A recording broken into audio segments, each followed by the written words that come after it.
May buntang na pala guys no. Di ana punta sa atong babuyan. Niabot na atong rinse net. Ato na ning taod ni Andro.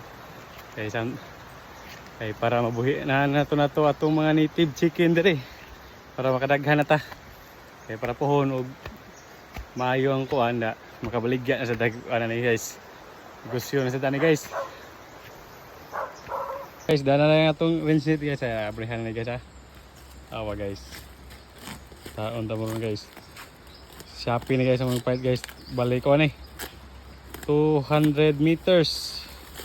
Ang nabayran na ko ni kuan 16 pero pahit sana. Amo na ibutan dire. Dire kini. Mo ano si dire.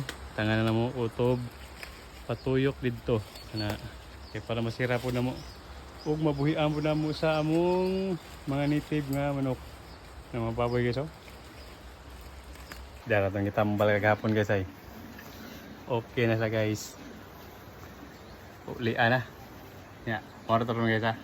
Ug mar pod bunal guys.